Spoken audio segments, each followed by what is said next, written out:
Salve gurizada, quem fala é o Léo Cap, o ADM da Informação Carvoeira, e hoje a gente vai começar o canal, o primeiro vídeo do canal, e para isso eu vou começar a falar das novas contratações do Criciúma, que são Eric Popó, vindo do Juventude, Pedro Rocha e Dudu, vindo do Fortaleza e Serginho do Vasco. Então eu chamei jornalistas, donos de páginas e torcedores desses times para falar um pouco sobre como eles desempenharam nas antigas equipes deles. E com isso eu vou começar com o Matheus Maciel, jornalista da Rádio Caxias, que vai falar sobre Eric Popó, lá do Juventude. Olá amigos da Informação Carvoeira, aqui Matheus Maciel, para a gente falar de Eric Popó, jogador que chegou no início do ano no Juventude para a disputa do Campeonato Gaúcho, também Brasileirão, Copa do Brasil, atleta que fez só 9 jogos com a camisa alviverde, estreou no estadual contra o São José, fora de casa, como centroavante, jogador que teve dificuldades já na estreia dele. No segundo jogo contra o Novo Hamburgo, ele acabou perdendo um gol debaixo dos paus. Então, um atleta que depois disso acabou sofrendo um pouco de críticas e não teve um espaço de titular, na titularidade naquele momento de Roger Machado. Um atleta que é um centroavante alto, forte, que no Juventude, no final, estava sendo utilizado pelos lados. Um atleta que pode arrastar, pela força que tem, mas que esperava um pouco mais. Claro, um jovem, vindo do Bragantino, como uma aposta para a equipe alviverde, mas não conseguiu render tanto. Fora de campo, se fala bem dele, que é um bom profissional, que treinava bem, mas não correspondeu dentro de campo, acabou não marcando nenhum gol com a camisa alviverde. Isso sobre o Eric Popó. Até mais, abraço. Muito obrigado ao Matheus Maciel, que conseguiu tirar um tempinho, é jornalista, tá na vida da correria, e conseguiu tirar um tempinho aqui para falar com a gente sobre o Eric Popó. A minha visão sobre o Eric Popó: ele é um jogador que teve muito destaque no Oeste, lá de São Paulo, e assim ele foi comprado pelo Bragantino, e que é o time que ele pertence hoje em dia, que emprestou ele ao Criciúma. Porém, o último time que ele estava era o Juventude. Eu vejo que ele é um jogador muito forte, e consegue segurar bem o jogo, Então, se ele jogar na posição certa, que é centroavante, ele consegue segurar bem o jogo, que é uma coisa que o Criciúma precisa bastante. Às vezes é bola pra frente, precisa de alguém para segurar a bola, para tocar para alguém, principalmente quando tá empatando, tá ganhando ali. Eu acho que o Eric Popó pode servir bastante para isso. Ele é um jogador que consegue tirar bem as bolas dos zagueiros e dos goleiros. Ele tem uma boa batida na bola, assim como o Matheus Maciel falou, que ele perdeu um gol embaixo da trave ali pelo Juventude. Nos momentos que eu vi dele, ele também faz bastante gols fáceis, assim, não perde gol fácil. Então aquele momento sim foi um momento atípico, e acredito sim que ele possa ajudar o Criciúma, se tiver a confiança certa, se a torcida tiver paciência com ele, não chegar criticando ele sem dar o primeiro toque na bola. Então, se ele desempenhar na posição certa, ele pode sim ajudar o Criciúma. Agora a gente vai lá para o Rio de Janeiro com o Eduardo Alves. Ele vai falar um pouco sobre o Serginho, que estava no Vasco anteriormente, fez o gol que no ano passado deu a permanência para o Vasco esse ano. Então fica aí com o Eduardo Alves, que vai falar sobre Serginho, ex-jogador do Vasco. Fala aí pessoal, beleza? Aqui é o Eduardo e agradeço o convite do querido Léo para falar um pouquinho do Serginho, que está aí agora chegando no Criciúma como um novo reforço. Serginho chegou aqui no Vasco no meio do ano passado, chegou sem muita expectativa, tinha jogado em campeonatos mais periféricos lá na Europa, chegou a jogar na Macedônia e no Kosovo, e estava no campeonato turco num time que havia sido rebaixado quando ele chegou aqui. E os números dele até eram muito bons, números de criação de jogadas, de finalização, mas a expectativa, como eu falei, era bem baixa. E aí ele chega aqui no Vasco no momento que o time estava praticamente rebaixado, estava na vice-lanterna do campeonato, e ele chega com a responsabilidade de dar uma cara nova para esse time, de oxigenar esse time. Tudo bem que junto a ele chegaram muitas pessoas, ele não foi o único a chegar, mas a expectativa era no mínimo dele trazer uma coisa nova. E aí ele teve pouca minutagem no geral, mas no começo dele aqui, ele até foi tendo espaço no time titular, tanto que ele chega a jogar alguns jogos, mas logo ele vira reserva. e vai mesmo assim tendo sua minutagem garantida, né? Contra o Atlético Mineiro ele marca o primeiro gol dele, acho que na terceira ou quarta partida dele, um gol importantíssimo que garantiu a vitória, uma vitória por 1-0, né? Que foi relevante até para que o clube permanecesse na Série A no final do ano, né? Foram 3 pontos importantes nesse aspecto. E aí foi isso, ele foi sendo reserva, não teve muitos minutos, é um jogador que ele tem boa qualidade na armação quando ele vem da esquerda para dentro, mas que no Vasco, na maioria das vezes, ele entrava da direita para dentro. E ele sendo destro, isso ficava um pouco difícil para ele. Não é aquele jogador de ir ao fundo e cruzar, ele é mais esse jogador de construir por dentro, de buscar finalização. Ele fez um bom jogo contra o Cruzeiro, por exemplo, no segundo turno do Campeonato Brasileiro, atuando justamente nessa função, partindo da esquerda para dentro e criando boas chances e até finalizações perigosas, né? E aí, como eu falei, foi sendo reserva. No final do ano ele ganhou novamente a sua importância, com muitas lesões que o time vinha sofrendo. Gabriel Peck, que era nosso artilheiro do ano passado, né? Até saiu do clube depois, mas enfim, era um jogador espetacular pra gente naquele ano. Foi se lesionando bastante, o Serginho foi ganhando seu espaço, o Rossi também não vinha num momento muito bom. E aí, no último jogo da temporada, que é de fato a importância máxima do Serginho, ele marca o gol mais importante do ano do Vasco, garantindo a vitória contra o Red Bull Bragantino em São Januário. Vitória essa que, se não viesse, o clube seria rebaixado naquele momento, né? Então, ele fica muito marcado positivamente por isso. A galera tem um carinho muito legal por ele por conta desse gol especificamente. Mas, como eu falei, como um todo, teve pouco tempo em campo, deixou poucas credenciais positivas. O 2024 dele é péssimo. É claro que entra um pouco da turbulência do time como um todo também, né? O Ramon Dias não teve um começo muito bom de ano por aqui, foi demitido, na verdade saiu, né? Se demitiu. O Álvaro Pacheco também não fez um bom trabalho, e sob o comando do Rafael Paiva, o Serginho quase nunca foi sequer cogitado para fazer parte do time. Se eu não me engano, entrou em campo pouquíssimas vezes, a maioria das vezes nem relacionado era para as partidas. Acho que muito porque não vinha rendendo nos treinos, e com certeza isso pesa muito também na escolha do Paiva em deixá-lo de fora. Mas eu acredito que é um jogador que, com a confiança correta, o treinador dando a minutagem para ele e colocando na função correta, como eu falei, partindo da esquerda para dentro, ele vai conseguir dar bons frutos ao Criciúma, sim. Ele é um jogador muito dedicado, muito profissional, é bom de grupo também. Isso tudo é importante para que ele possa dar certo nesse contexto aí do Criciúma. E torço que dê certo, para que ele possa ser comprado pelo Criciúma aí no final do ano, porque aqui pelo Vasco, eu acho que já tem uma questão de birra da torcida, mesmo que ele venha jogando bem, não vai abraçar e aí vai ser ruim para ele. Melhor que ele fique aí no Criciúma mesmo e faça a história dele por aí, nesse grande clube. Tamo junto, galera. Obrigado pelo espaço. Muito obrigado, Eduardo Alves. Eu também vou estar participando do canal dele, comentando sobre Criciúma e Vasco, que vai acontecer nesse domingo. E então vamos falar sobre o Serginho, né? Na minha visão, ele é um jogador que, como ele falou, se jogar na posição certa, que é ponta esquerda, cortando ele para dentro, ele pode sim jogar muito bem. Ele é um jogador que tem uma boa tomada de decisão, tem um bom passe, um bom cruzamento.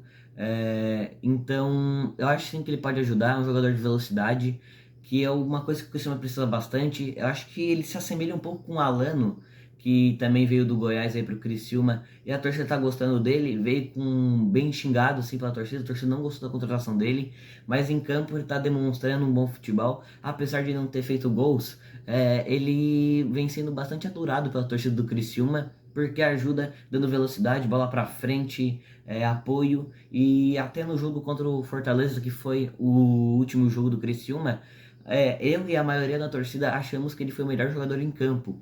Então eu acho que o Serginho se assemelha bastante com o Alano.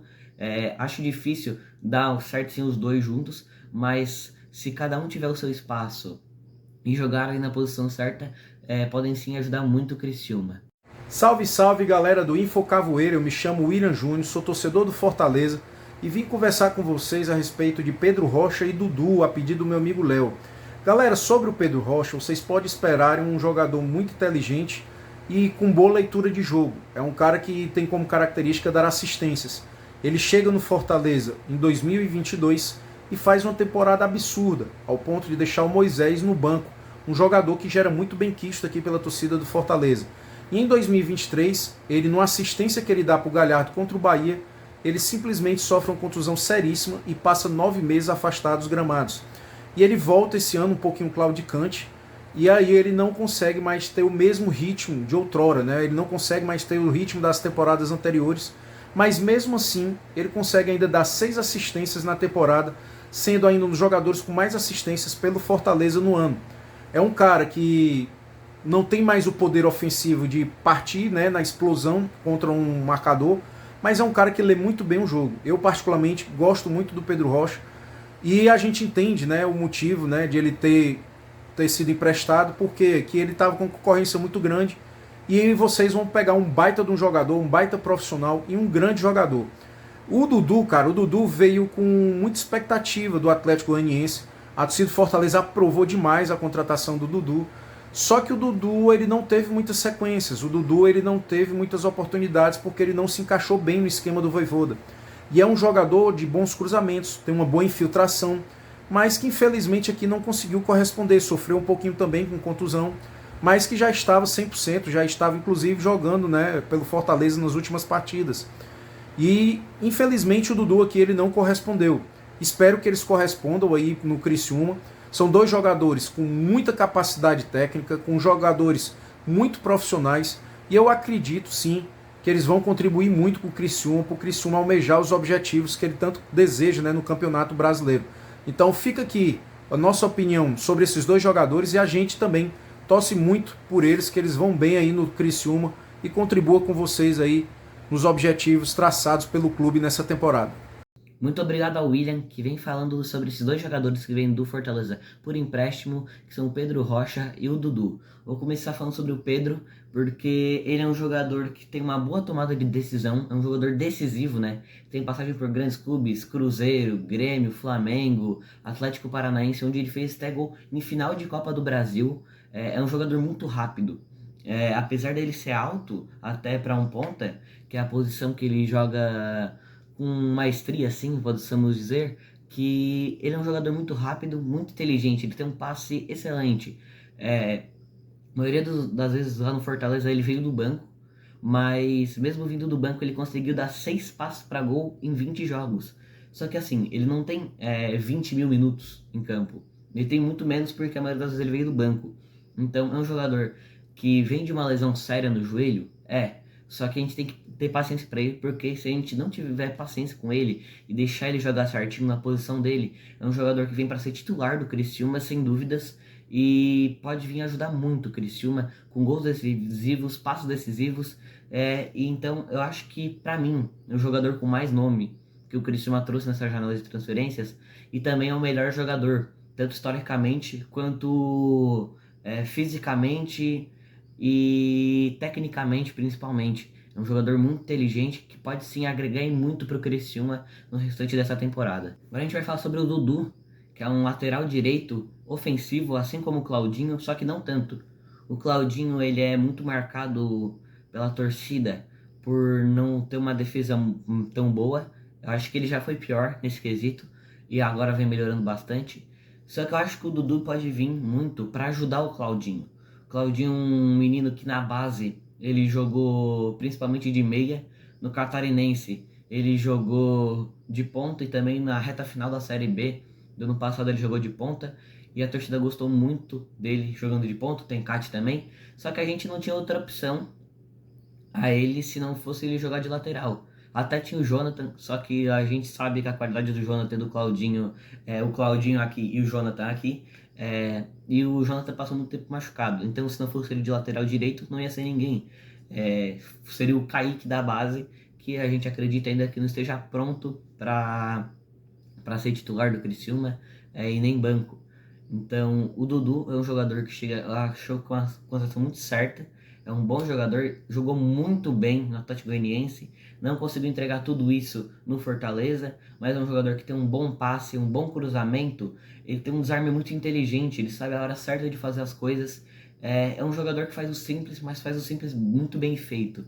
Então acho que o Dudu é a segunda melhor contratação do Criciúma para essa janela. Eu vou até fazer um rankingzinho aí de melhores contratações do Criciúma nessa janela aí, entre os 4, para mim, qual foram as 4 melhores.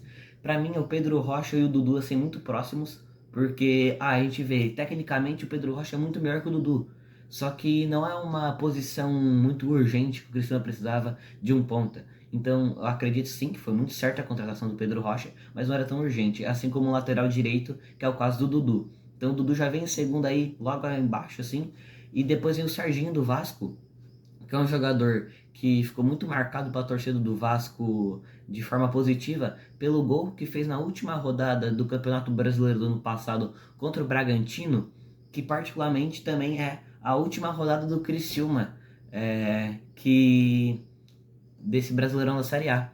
Então, quem sabe ele não pode decidir aí pra gente uma vaga na Sul-Americana, um não rebaixamento, uma pré-Libertadores, uma Libertadores, a gente nunca sabe o que vai acontecer nesse futuro aí, né? Vai o Criciúma emenda 20 vitórias seguidas aí na Série A e a gente pode conquistar algo maior, porque o futebol é uma caixinha de surpresa, a gente nunca sabe o que pode acontecer.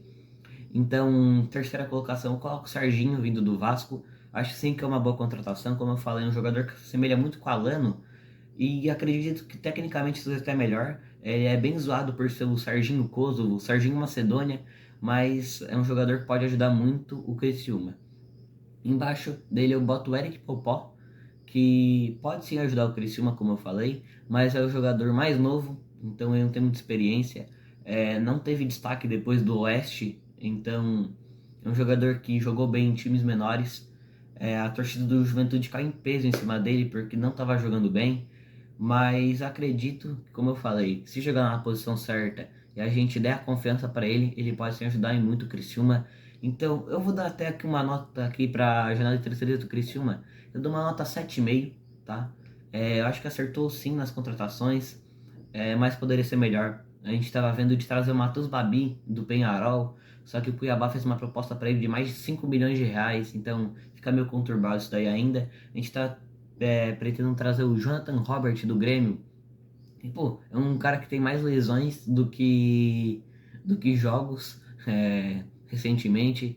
Então, quando ele vir, eu vou até tentar conversar com alguma pessoa que cobre o Grêmio para tentar falar sobre um pouco o Jonathan Robert, assim como eu tô fazendo esse vídeo. Esse vídeo é mais na correria porque são 4 contratações de uma vez, assim, o Criciúma anunciou. E eu vou falar um pouco sobre os jornalistas aí de Criciúma que reclamaram sobre a forma que foi anunciado os jogadores do Criciúma. Eu não acho que foi certo a decisão dos jornalistas de vir em peso. Eu acho que o Criciúma sim tem que valorizar suas mídias. Talvez poderia ser de uma forma melhor, acho que sim, mas acho certo e legal. Talvez se o Criciúma faça para o jornalista chegasse noticiando, outros times cairiam em peso para trazer esses jogadores do Criciúma e dificultariam cada vez mais as negociações. Então acho sim que o Criciúma fez certo, e o Criciúma fez isso uma vez. Uma coisa que a maioria maioria dos times fazem isso com os jornalistas, na maioria das vezes. Então acho sim que o Criciúma fez uma escolha certa nem errada, né? Mas diferente. E então não acho que tenha nada de errado nisso. Então, muito obrigado a todos que assistiram o vídeo até aqui. É o primeiro vídeo do canal. Eu tô aprendendo ainda como gravar um vídeo assim. Então, me sigam nas outras redes sociais, Instagram, TikTok e principalmente Twitter, que é onde eu faço a maior parte dos conteúdos. Então, muito obrigado a todos que vieram até aqui e falou!